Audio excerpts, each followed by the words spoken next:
Hello, I'm Marilyn Hemingway, and welcome to A Gathering Place. I said, I'm stepping back because we have young voices who want to be heard and they're moving on something. Branding is really important to you and your business. Even a basic type of technology, you learn it all.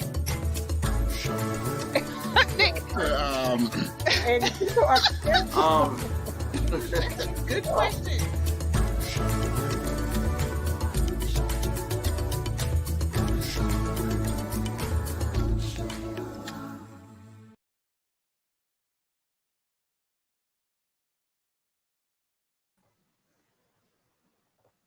Good afternoon, everyone, and welcome to A Gathering Place. My name is Marilyn Hemingway, CEO of the Gullah Geechee Chamber of Commerce, and I'm your host for A Gathering Place. And today's topic is fascinating, especially in light of our recent general election on November 3rd and the results of that election. We have a lot to learn, folks, as we move forward as a community and as a country. And one of those topics is immigration, because the Gullah Geechee community, whether you realize it or not, we are a global community. And we think about it as a North American community, but we have family across the globe. And even to the day, the history of our community impacts us. And we have someone with us today who's going to talk to us about immigration. And I want to welcome Mr. Will Baker. Hi, Will. How are you? Hey, Marilyn. I'm well. How are you? I'm great, thank you. And I want to make sure I'm clear because I had to change my graphic. Will, you are an immigration paralegal. Correct. All right, very good. So if y'all see anything different, blame Marilyn, not Will. Yeah. All right. But I'm just excited to have you here today because when we started A Gathering Place, it is a gathering of change makers or those who impact our community. Correct. And a lot of people don't realize that the Gullah Geechee Chamber, the Gullah Geechee community, we are a global community. Yeah. We tend to think of it as Charleston, Beaufort, Georgetown, South Carolina, then North Carolina, part of North Carolina, Wilmington, all of the Georgia coastal counties, and part of Florida, the Jacksonville, Florida area.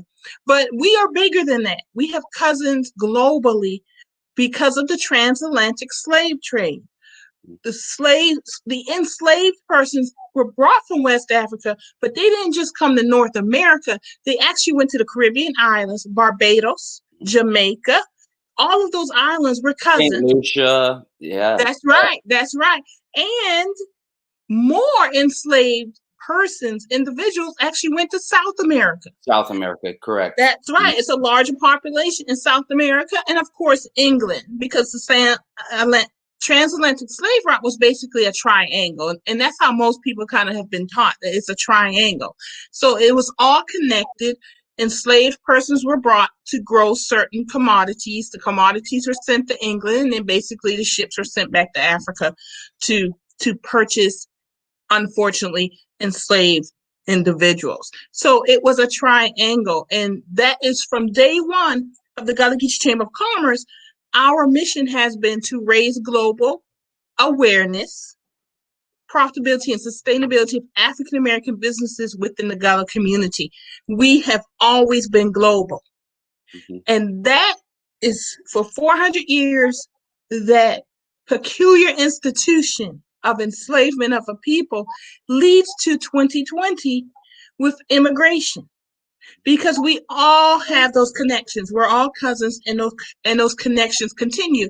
And that's why I'm excited to bring you here, Will, to talk about immigration in 2020 and how it still impacts us, and talk about immigration in its totality, the immigration laws. We only have an hour, so I know we can't go into great detail. And also talk about some of your clients who are from West Africa and how we can interconnect even further than what we do now, and how that interconnectedness informs all of us, those of us who are here in North America and those who are in West Africa and possibly desire to come to America. So, Will, I'm happy to have you here. I'm excited. And Will, tell us a little bit about yourself, your education, and then let's dive into immigration. So, Thank you. Will, tell us about Will Baker. Yeah, thank you, Marilyn.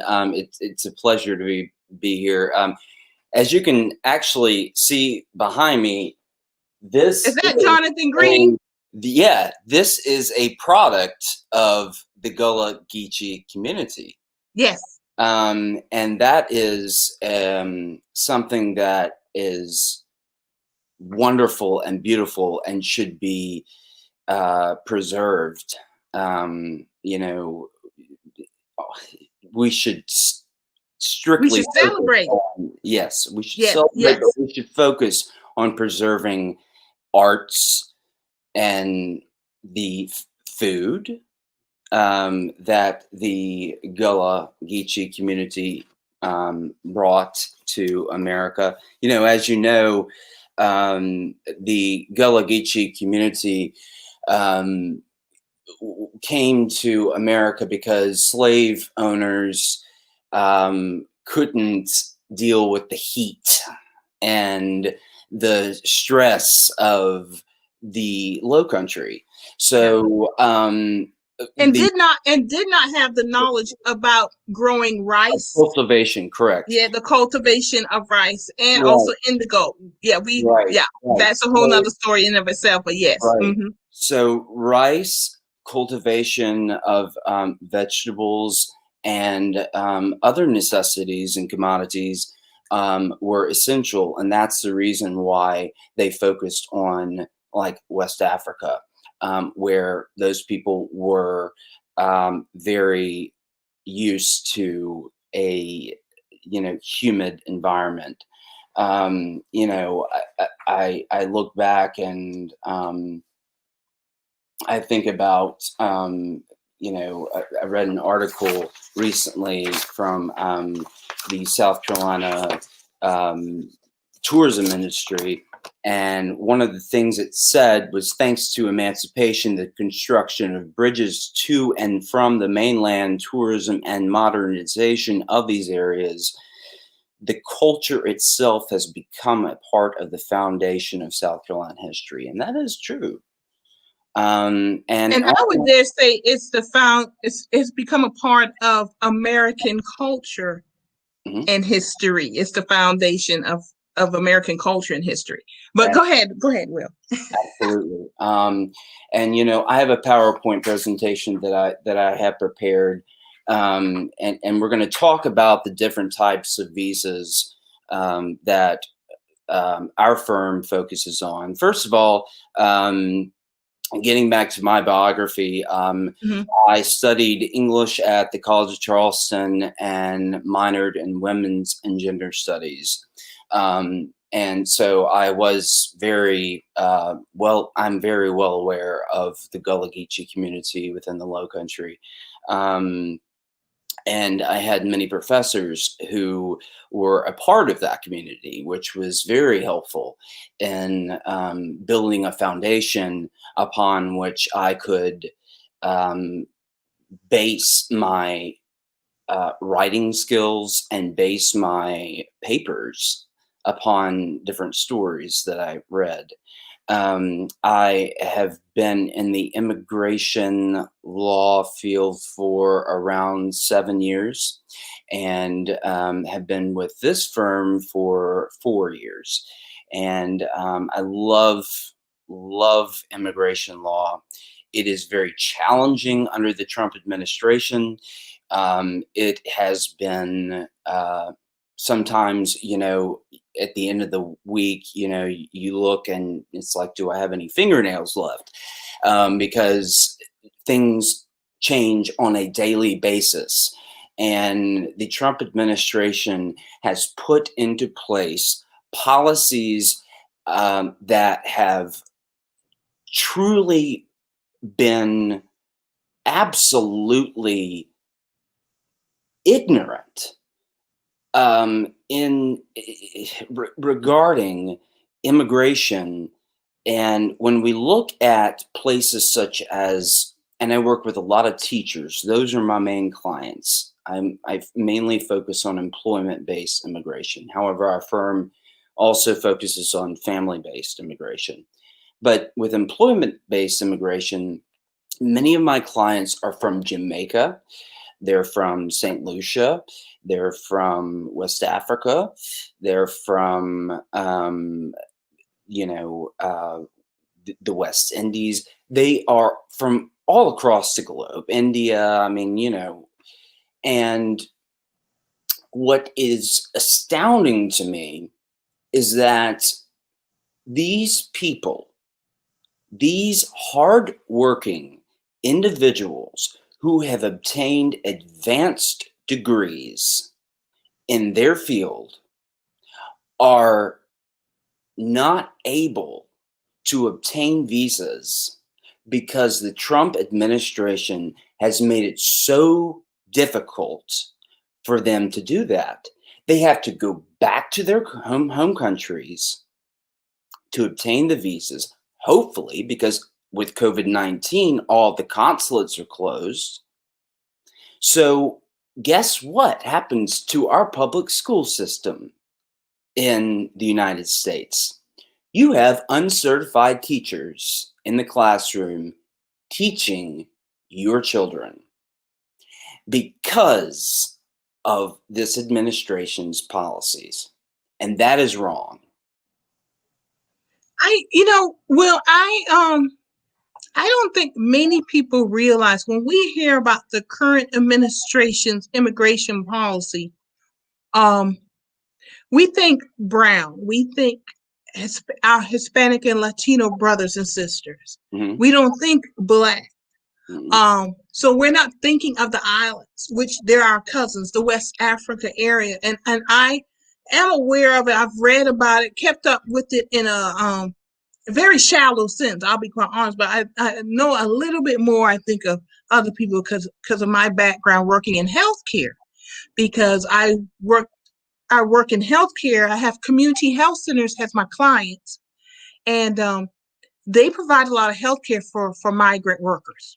Mm-hmm. So that led me to get more knowledge. But we think of the terrible situation of our Latino kids in cages, not realizing that Africans have been impacted also, or those from the islands have been impacted also because of these draconian immigration laws that have been put into place in the last 4 years. And you've been helping to address those concerns and those immigration laws and how they impact real people and also impact us. For me, the knowledge came from the fact that you get more aware of the agricultural system. Now you're telling me it also impacts our education system. Oh my gosh, yes. So I'm assuming this limits the number of teachers, possible teachers that can come and inform us and educate our children. Oh God, yes. And we have to submit. We've actually began to submit articles to USCIS, which is the United States Citizenship and Immigration Service, that shows and proves that we have a teacher shortage in South Carolina. And it is so disturbing to me that we cannot just simply accept the fact that these individuals are totally qualified, more than qualified, and can do the job and do it well. And too often I am on the phone with clients, specifically, for example, one in Jamaica. She is still in Jamaica, and she called me on the phone crying because she's still waiting to obtain her visa. And she and her daughter were walking down the street and were shot at. And she is so afraid because that person who shot at them knows that they know who they are.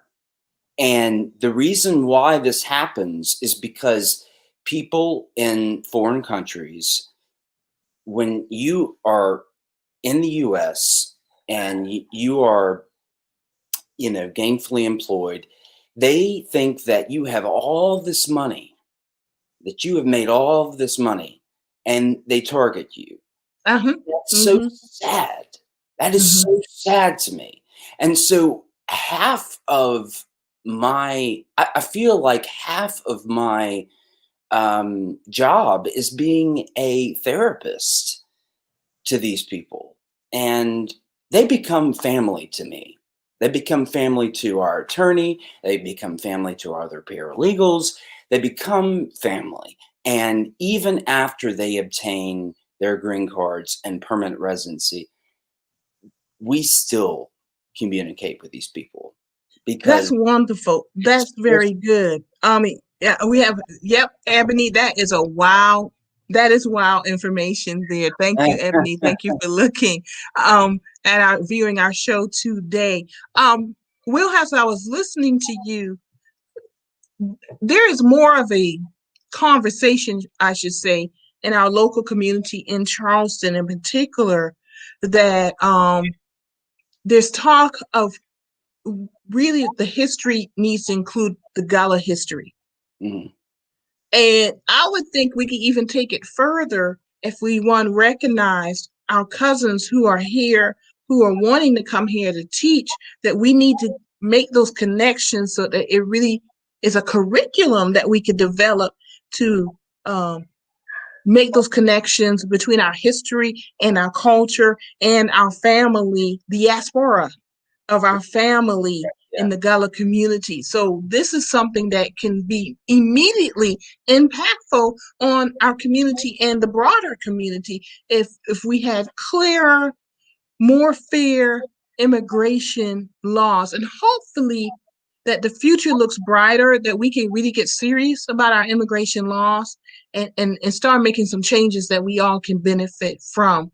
I know you have a PowerPoint presentation. I do want to get to Yes. that, Will, but before we do, I want to remind everyone that you are watching A Gathering Place, hosted by the Gullah Geechee Chamber of Commerce, and we have our special guest today, Will Baker, an immigration paralegal, who specifically is here to talk about the Gullah Geechee community, our family members from the islands who are trying to get here to be a part of our community, and also to give us greater knowledge about immigration laws and how it impacts our area. One quick question, Will, before we get into the presentation. Do you know Miss Lorna Beck? She is here in Charleston. She hosts the Caribbean Festival in Okay. Charleston. She's the executive director, I'm manager of not that. familiar with her, but I would love to meet her. Yeah. Yeah. She of course COVID impacted it this year, but it's been around for a few years. It's in Charleston, and it's really something that she has built her heart is into, and she's built it up. But because she understands the connections, and you also see it in our architecture here in Charleston, the Caribbean connection in the colors of our Oh, houses, how the houses are built, absolutely. and of course the in the islands, sugar plantations were the ones that the islands really supported, and then as uh, the owners became richer, they moved to the North America, the mainland, if you will. The islanders would probably disagree with me calling it the mainland, but they moved to the Carolinas, Georgia, and went into rice, the indigo. But the sugar plantations were first. All Right. right. So, and people, it's just a piece that we all need to South know. Carolina used to be called the Indigo State. That's right. That's right. That's right. In And fact, who, Larry Needle, thank you for watching. Will, he's definitely proud of you yes, representing the firm. that's our managing partner and owner of our firm. So All right. Very good. Very I'm good. glad he's So, watching. yeah. So, Will, are you ready for us to take a look at that PowerPoint, and I will work it and follow through with you? Are we ready to go there? We are ready, but there is a popular Gullah saying, and correct me if I am pronouncing this wrong, but it's "Come ya, can't tell ben ya." Yeah, come Which, yeah. yeah, Yeah. which means that, you know, it basically means, you know, you're here, but you don't know us. Yes. And it's important, it's imperative that we come to know the Gullah Geechee community and support it and make sure that it is preserved and the economic success of the Gullah Geechee community is intact. So we'll go ahead and Very start true. our Very true. I had a conversation with a friend yesterday from Georgia, and it really was a conversation. We talked about our community, and she talked about how coming to South Carolina to live, how she's become more informed about her great grandparents, Yeah, Gullah, grandparents, great grandparents, and her Gullah roots, and right. how much it should be. We both recognize how much we need to recognize it ourselves and celebrate it and learn more about our roots and who we are related to. And this is all part of that circle that we need to close. So thank you, Will, for being an expert in your immigration law and bringing your knowledge to us. So I'm going to bring up We're all family. the PowerPoint, Okay. and then we will get started with here we go. All right, here we go. All right. And can you hear me, Will? Yes, I can. So All right. this is our contact information. We are based out of Columbia, South Carolina, but we have offices in Charleston on Vendu Range and in Myrtle Beach on Broadway. And we are actually looking to expand into the upstate of South Carolina very soon, Okay. which is a great thing. The contents, if you'll do the other slide, There you go. the contents of the presentation. So, what type of different visas are available to non-immigrants, and what is a non-immigrant? And then we'll focus on what makes the Gullah Geechee community unique in certain immigration law petitions, how we can utilize resources from your chamber to successfully adjudicate these petitions, why it's important to reach out to the Gullah Geechee Chamber of Commerce in order to advance change within the immigration law community, and what tools we can use in order to evidence cultural significance from a non-immigrant standpoint, from a Caribbean, West African non-immigrant seeking a visa. So basically, I want to tell you, what's a non-immigrant? Yes, because that was a question of mine. What is a A non-immigrant? Because non-immigrant I'm is learning from Will even as we speak. So I'm that's what I'm doing now too. So what is a right, non-immigrant? right. So a non-immigrant is someone who is the citizen of a foreign country who is in the U.S. on a specific visa that allows him to stay here to work or to study or be a visitor. Like a visitor visa is called a B1, B2 visa for a certain period of time. And under the current administration, there have been significant processing time delays for visas across the board. One of the main visas that I work on is an H-1B non-immigrant work visa. So going back to teachers, that's a Okay. visa that they are on. It is valid for a period of 6 years. After that 6-year period, you pretty much have to have an approved, what's called a perm approval with the Department of Labor, and then a subsequent approved I-140 immigrant visa petition approval. Once that's approved, based on where your country, where your home country is, you can continue to extend that H-1B visa. Or if you're from a country like Jamaica or Colombia Mm-hmm. or from St. Lucia or certain other countries like that. Basically, any country other than like China or India, because it has a long backlog of visas. You can apply for permanent residency, which is your green card, and Okay.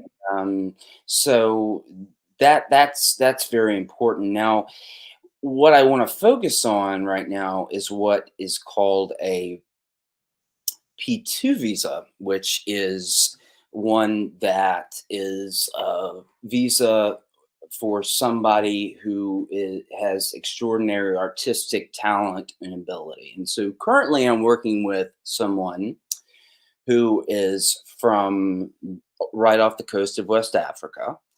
Um, and he is a drummer and he is extraordinary talent. I mean, wonderful artist.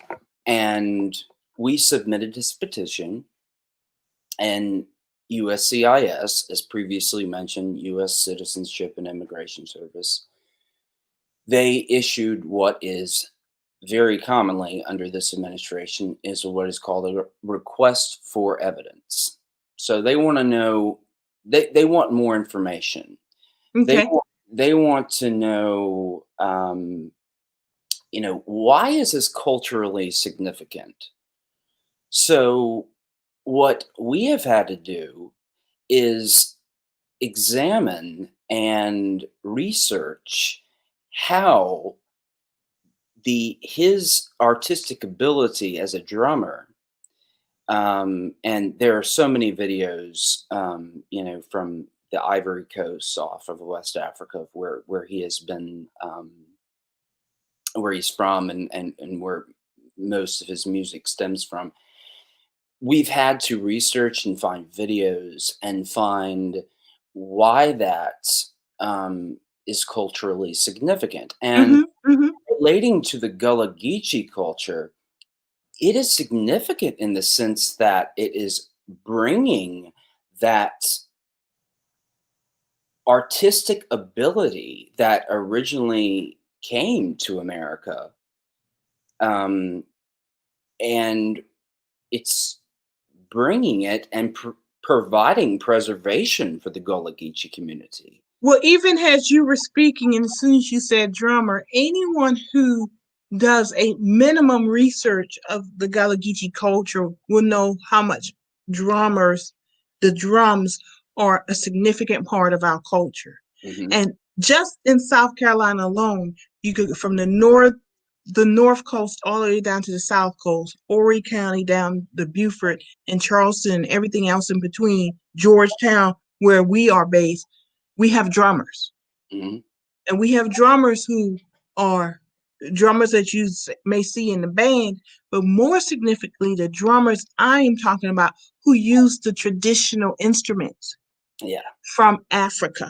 absolutely. So just off the top of my head, I'm immediately thinking of those drummers who are out here and their connections with the school system or their organizations that we have that inform our children. One in Georgetown, for example, it's a premier drum band. Oh, wow. Okay, Yeah, great. the cultural aspect of it is the kids have. That's, for example, your client could be someone that makes the connection to the culture, not only just here in Georgetown, but West Africa, Hmm.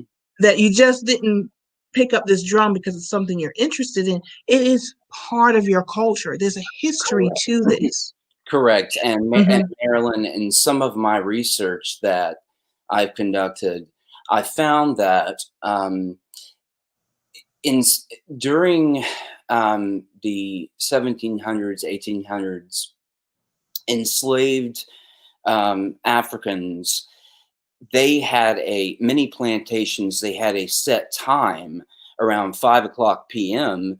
when that was the time where the family would gather and they would sing and dance and conduct their cultural conduct the artistic abilities of their cultural roots. Mm-hmm. And that's fascinating to me. And that is the kind of preservation we need to uphold and Yes. to bring to the US. And All right. our client right now, that's one argument that we're going to make, is that he is bringing original instruments from his Yep. home country. Yeah. And you could trace them directly back to West Africa, these Right, different groups. Yeah. right, Yeah. exactly. Yeah. Very good. So are you ready for your next slide? I am. All right. Very good. So, as you mentioned, this is pretty much the corridor Mm-hmm. of the Gullah Geechee culture, or the Yeah. Gullah Geechee community. Mm-hmm. They brought to this country rich heritage, like I previously mentioned, of cultural Mm-hmm. traditions, art, food, music, Yep. Mm-hmm. and they're all products of their ancestors. Um, let's talk about, we all know about the basket weaving and, the sweetgrass One baskets. of the best known are the sweetgrass baskets, and part of what we do here at the chamber is to help folks recognize, this is part of the conversation I have all the time. People do things, and a lot of us recognize it. I think more so our grandparents and great grandparents, because they had a closer connection, and Mm, some of them probably even knew their grandparents were who were enslaved. That's how close it is. right. So they had a more direct knowledge of the connection.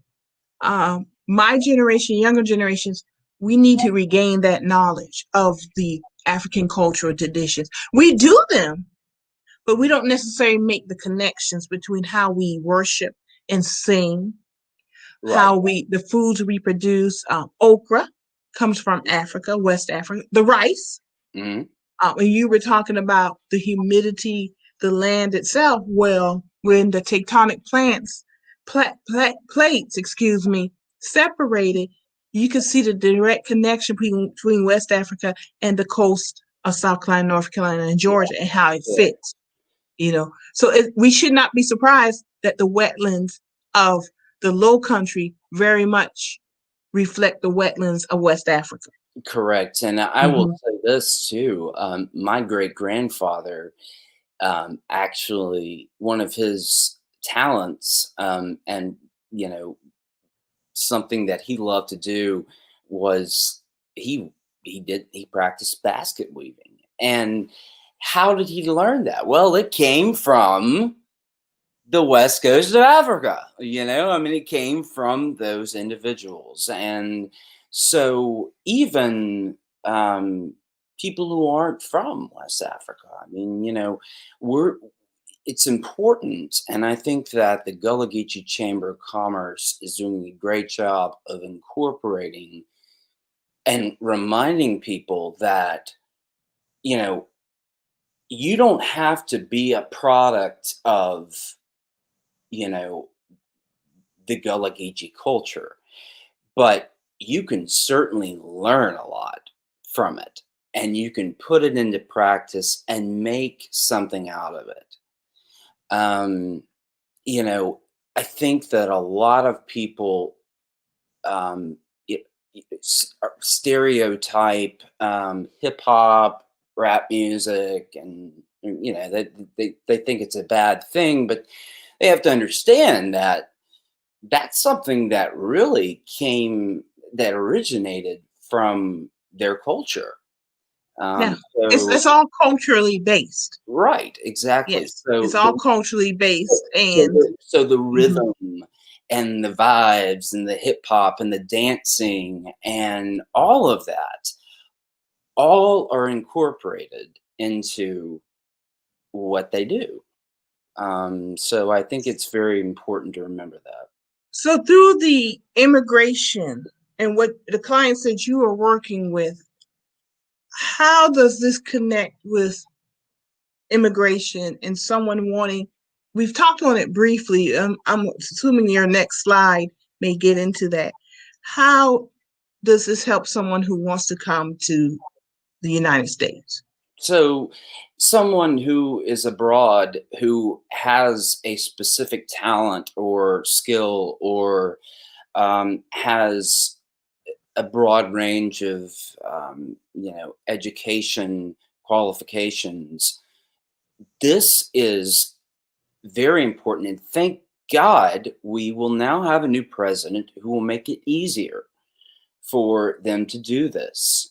So if they have obtained a degree in, let's say, special education or English or math or science, they have the opportunity to come here and not only present their skills, but we're also trying to help these school districts realize the importance of the cultural significance of all of this, incorporate that into their curriculum, and that would really encourage other people to come here because they know that they would have the opportunity to present what they grew up on and focus that and teach that to their students. And I think that it's promising. It's very So promising. it's almost like when you hear about sister cities. There's like Georgetown, where we are based. We are sister cities with a city in Bermuda. Mhm. So it's a cultural exchange type Correct. scenario that's Correct. going on, Correct. and being intentional and deliberate about it. Correct. And it's imperative that you connect that country from where you came from to what you are teaching your students. It's very Gotcha. imperative. It's very imperative to do that because that is the only way we are going to really help our students, our future, and our future to broaden their understanding Mm-hmm. of cultural significance of these things. And there's so many factors that are involved, and I think there are so many different ways you can approach it. Okay. But yeah, my mother was a public school music teacher for many years in South Carolina, and I can say this: one thing would be, having reaching out and trying to find music teachers from other countries, in like West Africa and Mm-hmm. the West Indies, and bringing them here and teaching our children their, their musical abilities. Or And having the exchange happen back and forth with those who are already here correct, and those who are still in West Africa correct, with those traditions, and bringing them here and exchanging that information right. musically and culturally. Very good, very good. So are we ready to go to Slide. the next slide? Next slide. All right. So this is really kind of a negative slide, if you will. This is what the Trump administration has put into place and the limitations on individuals within areas for, such as Africa, Jamaica. But these are the things we need to know, because once again, going back to the earlier part of our conversation, we're thinking of Mexico Right. So, when those yeah, these these let's laws limited beyond that. So yeah. we need to be educated. What you're Let's get showing back. us. Yeah, let's Hmm. get back to West Africa, Jamaica, the West Indies. Hmm. He has proposed ending of what is called temporary protected status, what we call TPS, which Mm-hmm. would prevent an individual with a serious medical condition or who may have an abusive spouse in their country from remaining here. Basically, you're kicked out. You're kicked out. You don't belong here. That's So it basically. means you may be sent back into with a medical condition, a situation where you cannot receive the treatment you need to receive, or Right. you may be sent back into a violent situation Mhm. that can lead to a worse ending Correct. than So we what I'm want. basically correct. So what I'm basically saying is his administration is not focused on the world as a whole. It's just simply focused on citizens and people who are here legally and have the right to file for temporary protected status. He's saying, no, we're doing away with it. Cut it out. You're going home. Okay. I don't care. I don't care what happens when you go back to your home country. I don't care. Mm-hmm. That's Mm-hmm. basically what he's saying. And last year, we had to do this. We had to make this argument for a teacher whose wife is severely diabetic, Mm-hmm. and they were from El Salvador. And we had to there was a request for evidence issued, and we had to make the argument, and I had to research the status in El Salvador. And there is a serious lack, there is a serious shortage of diabetic medication in that country, insulin. And so we had to provide those articles and those evidence, cite that to USCIS and say, hey, if she goes back to her home country, she's basically going to die.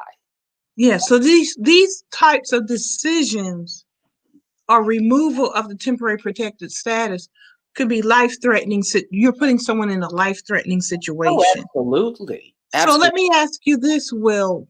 The U.S. Commission on Civil Rights. So they end the temporary protected status. Was that by executive order? Yes, it was. Well, Okay. it was a proclamation, yeah. And Okay. um, thankfully, the U.S. Commission on Civil Rights um, filed a lawsuit. Okay. Good. And as my PowerPoint slide mentions, regarding Mm-hmm. inhumane policies separating family members. That was in October of last year, and thankfully, it was put into place. But Okay. let's focus back on the Gullah Geechee culture. Yes. So how does this impact us? I want to So know. let, let, Okay. let's focus on this too. So offshore drilling and the Trump administration, they're trying to take land away from that encompasses grave sites, that encompasses original homes, huts Mm-hmm. that the Gullah Geechee community lived in. They're trying to take all of that land away to put in golf courses and hotels and all of this, and it is ridiculous. I mean, Mm-hmm. you cannot you cannot do this. I understand from an economic standpoint, but you cannot make the argument that taking away these culturally significant things are going to be a negative impact on the economy. Why not focus on our tourism industry, which would be an economic impact, a significant, great economic impact if we focus on let's visit these Gullah Geechee homes, huts, and the land that they lived on, and grave sites and farms and whatnot. And instead of trying to just take all of that away and put golf courses and resorts. And we know, you know, as well as I do, that our president has spent more time on a golf course than he ever has trying to work on things that will better our immigration system. That is true. So let me ask you this, because we fully understand the impact of the deconstruction of the Gullah Geechee community and the impact of tourism on it. And it's all an economic impact. The issue is the economic impact for the developers, and I'm generalizing with the term developers. Developers of golf courses, hotels, or huge resorts. They are the ones who truly benefit from the economic impact. They're the beneficiaries. Correct. The Gullah Geechee community historically it's still economics, but we get the short end of the stick. We are not the beneficiaries of the economic choices that we make. And that's one of the things that the Gullah Geechee Chamber of Commerce, we are working on constantly to take our community, our culture, and recognize what it is that we can do as a culture so that we could develop a beneficial economic impact for the community. Right. And I think it's important that, and unfortunately, we have a governor who, you know, is pro-Trump. And, you know, I think that one thing the Gullah Geechee Chamber of Commerce can do, and what the community can do, is to surround ourselves, put a plan in place, present it to the South Carolina tourism industry, and make a great case about how it would be such a beneficial economic impact on our state if we preserved these places and we focused our attention more on putting money into preserving these places and, you know, focusing on stopping these developers who are coming in here from out of state. It's just, there's so many different ways you can approach it, Marilyn. And, you know, my godmother, I mean, I love her to death. And she's the chief of staff of State Parks and Recreation Commission. Love her to death. But one thing she doesn't understand is that it's not about money necessarily. We need to think about what made this state what it is. And, you know, the governor, unfortunately, doesn't grasp that. And the only way to change that is to vote. And I hate it. Well, after November 3rd, one thing we have done is that we have voted, and we will continue to vote. Right. There are organizations such as myself and other organizations who are aware of the impact of what you cited, the tourism, the overdevelopment, gentrification, etc. And they're doing different things out there. One of it does include preservation. It's a huge learning curve to learn how the government approaches this preservation, tourism, and etc. Mm-hmm. But as Gullah Geechee community, we know who we are. We know the value of our land. We know that inherently. What we need to learn is how the law impacts it. Right. Because we're not necessarily lawyers. Some of us are lawyers, but we kind of There's a law firm who I've interviewed and who I've had on this show also, and they talk about the street law. But street law in terms of knowing how the law impacts your land, your taxes, etc. Right. So the layman's way of knowing all that apprenticeship type of thing.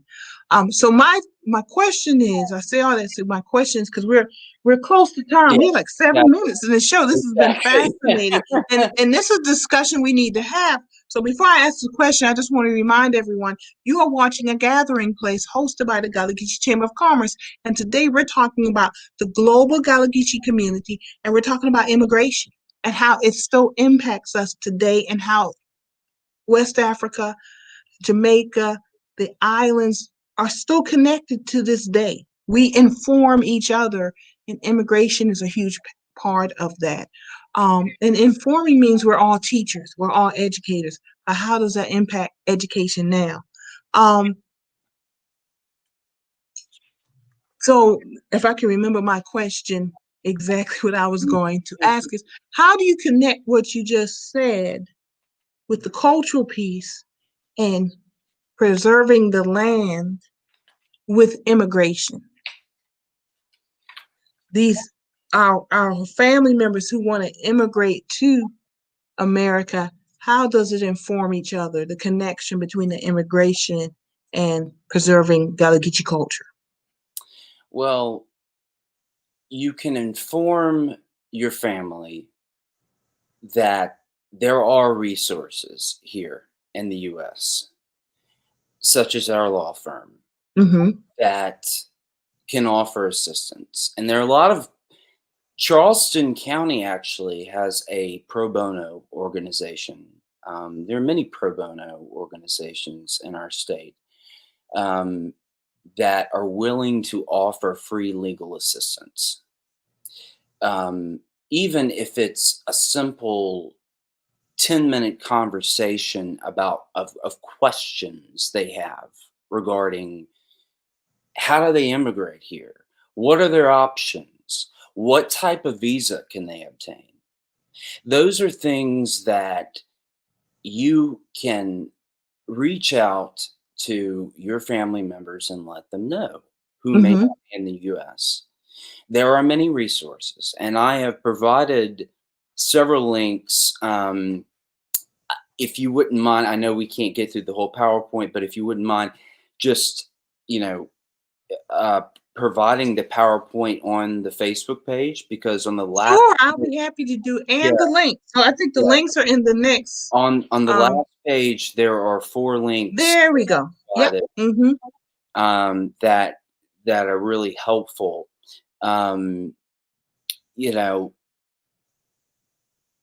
there will be immigration reform within the next year or 2 or 3, 4, hopefully 8, hopefully longer than that.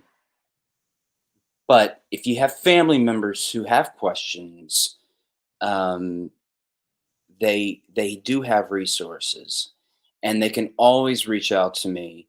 And if I don't have the answers, if our attorney doesn't have the answers, we always have other people who we can direct them to. We are a member of what is called the American Immigration Lawyer Association, AILA, and it is made up of a large group of individuals, lawyers and paralegals alike, who who rally and who lobby and who go to Washington D.C. every year and try to create immigration reform.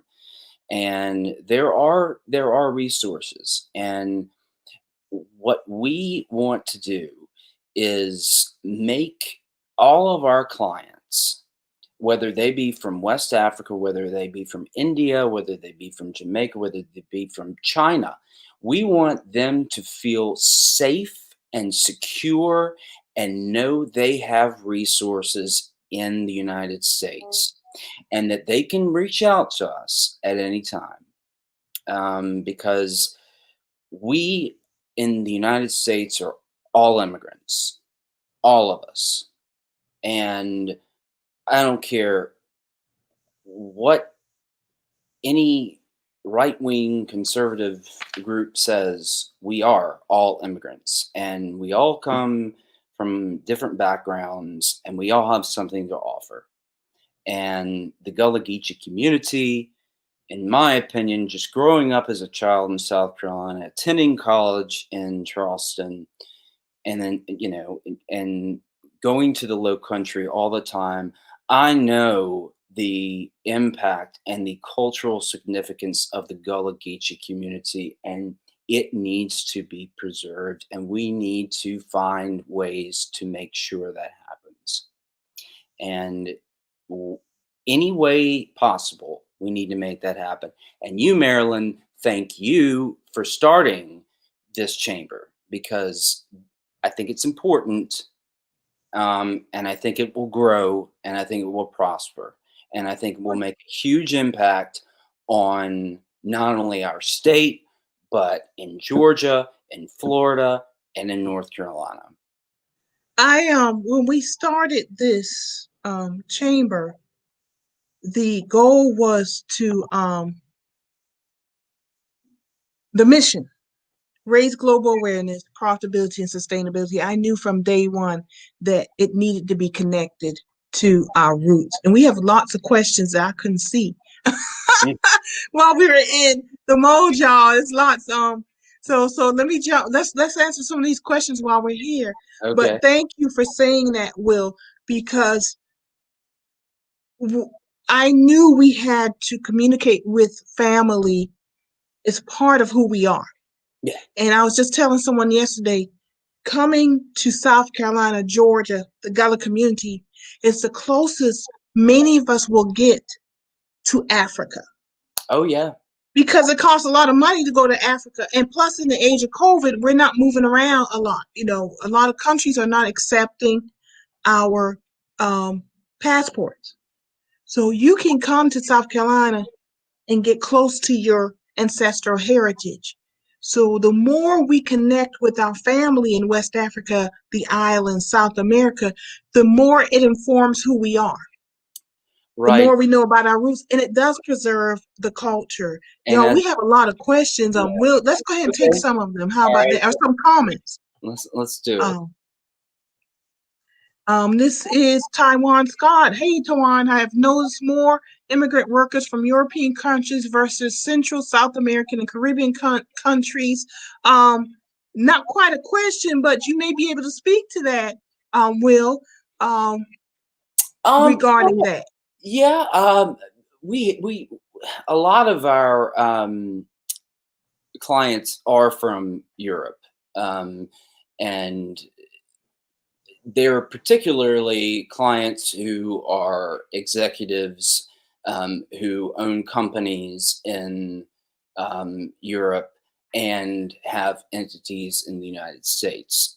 So what we call our E2 visas or L1 visas. So that's a huge thing, and those are really the reasons why we're seeing a lot of European immigrants come. But we also have a lot of teachers who are from Europe, who are special education teachers. They're very skilled in that. So to answer your question, I guess if that's a question, that's one of the main reasons why we're seeing more or a lot of European people come to the U.S. Very good. And, a lot of people don't also realize that prior to, I believe it's 1966, was the Immigration Act that opened up our immigration laws to more African nations, more South American, Central American nations. So this is relatively new. It is certainly in my lifetime that it was intentional through the Civil Rights Movement, the Immigration Act, that allowed more immigrants from Black and brown countries, if you will. So that changed, and we see the impact of that in 2020 and in the future. And that's a whole nother conversation, what the impact is creating. Yeah, the Yeah. Immigration and Nationality Act has been great, and it's changed and evolved over time. It has actually changed the complexion of the immigrants who have come to America. And from Kent Williams, who's actually originally from Georgetown, there's enormous tourist potential from the UK. Having moved from South Carolina to London, I've spoken to too many who are actually afraid to visit a pro-gun, pro-Trump state. And that's so unfortunate because that's an economic impact there. We're losing potential tourism money, the potential for food and culture tourism. I would say cultural, Ken, I'm assuming would not be maximized until these things are addressed. So glad Maryland and so many others are fighting to preserve this vital history. Thank you, Ken. I really appreciate that. And that's why it was so important to bring Will on to make the global connection, to understand immigration still impacts us. It is impacting us. It's Yeah, either going to be the lack of immigration or immigration done the best way to benefit the immigrants and to benefit our country. yeah, Um, yeah. Kent, you're right. There are a lot of people who are afraid, yeah. and they don't want to come. They read the news. They know what's going on in the U.S. Mm-hmm. and they don't want to come to a state. And unfortunately, Will, it ends up being it's a form of suppression Absolutely, because Mary. our culture can be economic uplift. Our culture can create generational wealth. It sure can. I just 2 weeks ago was on the phone with a Chinese media company. I media reaches out to me all the time wanting to meet quote the representatives of our culture. And I work with some of them, but now Ken is informing me that there's a market. I was aware there is a market in England, but to have someone who actually lives there say that's a game changer. That's knowledge that I need. So thank you, Kent, very much. And Larry Needle says, "In what types of occupations?" Well, so I'm assuming at some point we were talking about the visas, etc. What types of occupations? You talked about teachers, artists, but what other types of occupations? So we also work. We also work with a lot of foreign medical professionals, a lot of nurses, a lot of physicians, a lot of um, college professors who are just they have specialized skilled knowledge. Mm-hmm. Um, we work with a lot of. I am just focusing on the employment-based side that I work with. We work with you know a lot of foreign medical graduates, and that's a whole other topic because you have to. There are a lot of, like for example, there are a lot of Filipino nationals who are Canadian citizens, and then they come to the U.S. and they're nurses, and we've been able to successfully obtain green cards for 5 or 6 of them most recently. So Very good. Yeah, and America has been a country, Native Americans, immigrants, and the enslaved. yeah. I mean, That's we deal with that's tons of that's different. that's our diversity is our wealth. Yeah, And I'm glad you mentioned those occupations. And then one more comment from Taiwan Scott. And we've actually kind of talked about this a little bit. This the economic, the education. Here on Hilton Head, we are still fighting the governmental policies which stop economic development opportunities for Gullah natives. Opportunities are afforded to the developers, but not the natives.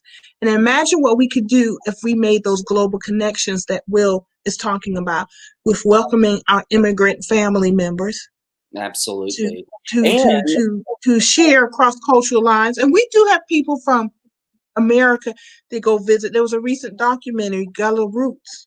uh, It was about a visit in 2019 to West Africa. But it needs to be more so and more intentional and deliberate. absolutely, and why not partner with developers from countries where the Gullah Geechee culture comes from? I mean, that's an idea. Mm-hmm. Mm-hmm. I mean, really and truly, because those people would put more interest into preservation rather than just tearing everything apart and building a hotel or golf course. Yes. They You would, start making those connections. Another country that we did not mention, well, Liberia. yes, Most people don't realize after the Civil War, the country of Liberia, Liberia's for liberty yeah, because recently freed enslaved Africans, our country, the United States, actually sent them to Liberia. They established the country of Liberia. mm. And the first ship left Charleston, South Carolina. How about So that? there's a direct connection. So Liberia, it was reverse.